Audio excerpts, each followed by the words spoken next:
Lake George Battlefield Moments, a production of Lake George Battlefield Park Alliance, preserving our area's incredible history. Here's the president of Lake George Battlefield Park Alliance, John Denuzzo. Our guest today is Director of Planning and Zoning for the town and village of Lake George, Dan Barusch. Dan's also the chair of the local committee that's reburying the remains of 44 people associated with the Continental Army who died here in 1776. Welcome, Dan. Thanks for having me, John. Welcome. Now, Friday, May the 22nd is the culmination of 7 years' work since the remains were found on Courtland Street in the village of Lake George. First of all, tell us what's planned for May the 22nd. Well, we have a pretty spectacular ceremony planned for the 22nd, Friday before Memorial Day, an appropriate time during the 250th anniversary of our nation, to reinter these early patriots. We've got a lot of special speakers lined up, some important dignitaries, religious officials, as well as local officials and people that have been involved in the project from the beginning. And towards the end of this event, we actually have a procession planned from within the battlefield park, which will end at the Repose of the Fallen site, the plaza that we constructed that is actually housing and holding the remains in columbaria, nice, beautiful granite columbaria structures. The procession, which is going to be a slow, somber walk up the hill, is going to have members of the crew who helped unearth and sift hundreds of cubic yards of material to find these remains. There will also be reenactors in that procession, as well as some local honor guard, color guard, and other stakeholders that were involved, again, in this event, in this project since day one. We'll have taps, we'll have all the normal period era reburial components, a blessing from the Army chaplain, and then followed by closing remarks. So it's going to be a great ceremony, and we're expecting a lot of people. It sure will be a great ceremony. And for those of you who are in the Lake George area or will be sometime in the forthcoming months and years, I highly recommend it be an early stop of your visit here. The new design and the new plaza where these 44 are reinterred is spectacular. It is, it's no bells and whistles. It's a very solemn place, like a cemetery, with a majestic view of the head of Lake George, the islands around, the trees.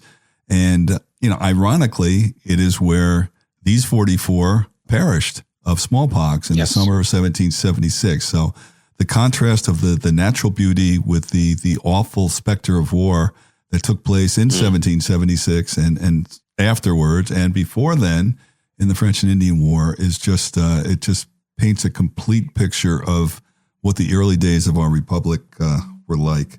So the 1st Pennsylvania Battalion and a lot of these patriots that were found at the site were going to be telling their story through interpretive signage at the Memorial Plaza. And we hope people will take the time while they're at the site to walk through the plaza, read the story that is being told on these panels, try to understand who these people were. Going back to 2019, Dan, and I know you like to say you were younger and had no children back in 2019 when the remains were first uncovered. Now, what did you think the outcomes would be? I mean, was there any inkling in your mind in that first set of days and weeks when the remains were discovered, what ultimately would transpire with them?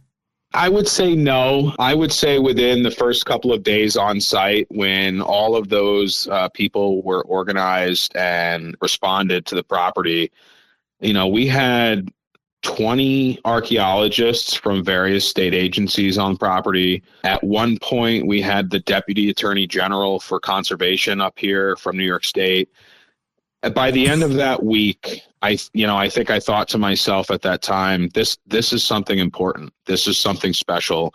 And we've landed on something that I think could be monumental for the history of Lake George. And I think, fast forward 7 years, that was an accurate assessment. And Dr. David Starbuck had the same assumption that this was a big deal, what was found. And he right off the bat hit the nail on the head. He thought that this could have been a burial ground associated with the Fort George Hospital, the hospital in Battlefield Park. And to this day, that's what we believe what this was, right? These people were assumedly people that perished of smallpox in that hospital during that period. And it's pretty profound, I think, looking back on that day, how much interagency cooperation and coordination there was over that week, and how many people jumped to the task to get up there and recover these remains and make sure they were respectfully housed until now.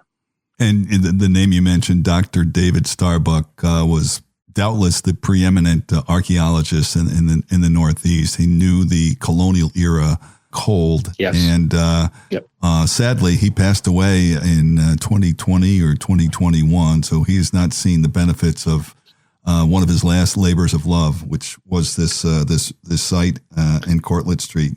Right. I want to ask you now, the many organizations that contributed to this monumental, literally, effort. Were there any contributors that came as a surprise to you?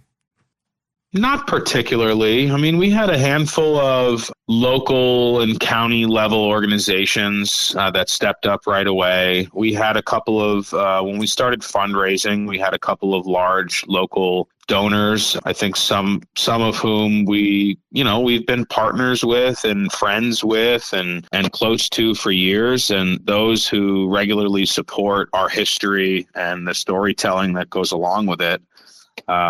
We're really at the beck and call, so to speak. They were right there at the forefront of the fundraising effort. So they jumped in early, and there was a lot. That's the thing that I'll always remember is how many people pitched in on the committee, how many people pitched in to sift the remains out of that huge pile of material from the site, how many different agencies partook, and how many donors there were. There was a significant amount of donors. We had donations from $25 all the way up to $25,000.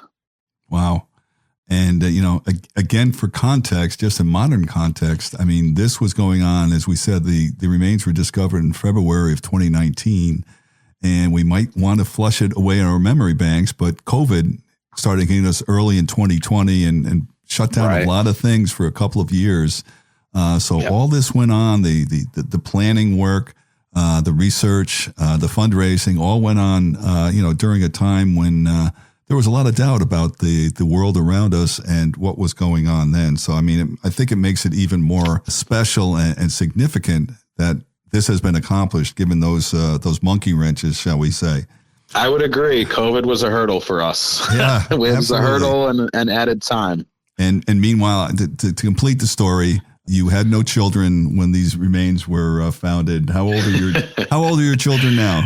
I have two sons. Ben is 7 and Chris is 4. And another thing I will never forget about this project is my wife going into labor the week we were on site with Ben. Okay. Well, some significant family memories then too. Now, you're a professional planner, as we know, and putting your planner hat on, what do you think this new site, this reinterment Repose site, will mean in long term for Lake George as a community and at the Battlefield Park as a destination?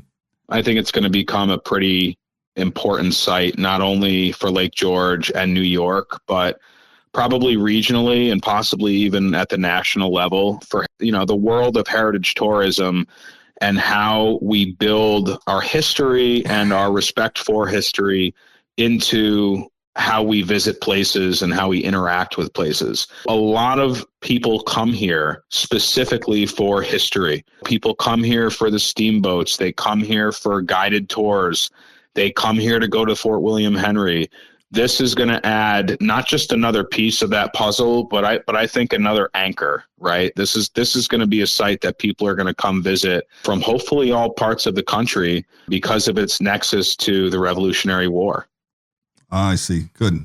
Now, there are 6 columbaria in place, and one of them is being left unoccupied for now. What's the plan for that one? Well, that is going to be reserved for future finds. We have been coming across remains here for a century. There is documented findings of human remains dating back to the 1920s, 1930s, when some of the early infrastructure was being put in Lake George, water and sewer, et cetera, straight through to last year, 2 years ago. There were finds actually after Courtland Street. 2023, there was a find next to the lobster pot, and then 2024, the very next year, right across the street, there was a find right next to the old pancake house. So this is not the last that we're going to find here in terms of remains, and we wanted to have capacity for future. Okay, makes sense. Okay, for you, Dan Barusch, a guy with so many responsibilities as a professional planner, very dynamic community, Lake George, how has this experience changed or reinforced your views on historic preservation? Well, it's made me love the thought of preserving history more. It's made me both dive into and care for the history of Lake George more. I grew up in Saratoga Springs, so when we were in high school, it was an important thing for us to learn about the Battle of Saratoga and what took place on the lines over at Victory and Schuylerville. And I think for people in this region, many forget the importance of Lake George, not just the region, but the body of water in the colonial era wars. The colonial era wars that took place here. Lake George, the body of water, and the region were very, very important places in both the French and Indian and Revolutionary War eras. And I think some of us take that for granted. And I'm trying to not take that for granted after this project. Okay. Makes sense. Well, Dan Barusch, thank you so much for overseeing this transformative project for our community, for one thing, and for always being accessible and informative when we're able to talk to you. We appreciate it very much. My pleasure. Okay. That's Dan Barusch. Our Alliance website is lakegeorgebattlefield.org, and we thank you for being a part of our history. Lake George Battlefield Moments, a production of Lake George Battlefield Park Alliance, preserving our area's incredible history. For more information or to check out the latest podcast, go to lakegeorgebattlefield.org and listen live on Saturday mornings to Lake George Battlefield Moments on 93.5 Lake FM.